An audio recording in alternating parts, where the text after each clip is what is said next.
Welcome my YouTube channel, Francis Nongsi Official Channel. Please share, like, and subscribe and comments. Yakijik ngau kijong pi bat kublai sibun ya pi baro kibara subscribe ya kanai kasina. Ngi ki breu ngi su ken dit ban reu. Ngi ki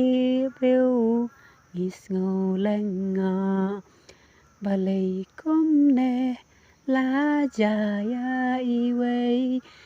ihap red badang lơi lơi ho badang palay ubriu banut bat umbriu bam salia hanu banda shim ya jing im ubriu kik mi kik pa kis ngau sik thang Namardei maki bapun baka ibu jing duai ya ine ihap mapin poi suk san shala jong ka jing im bam jukun ubriu banut ban sim bam tan sim salia shu han raymenta Ngisngo san ay sha tăng ba ngim la le ay la da ka long kum ne na mar ba per thai đập tăng ca jing sneu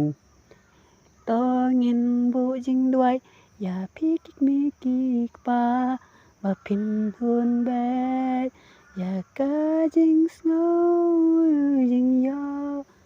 đang ca trong pi is ngô sinh ai tăng nga is ai ya pi co hấp ba đằng lòng mình xem pa lấy u breu ba nốt ban sim la ca jing im u breu u bam khan snap ya la mình xem para breu Isngau ay ngisngau don lada kaja kumne kam tam lay kikmi kikpa kiba pun baka ubriu bam salia ban sim ya la jing impara briu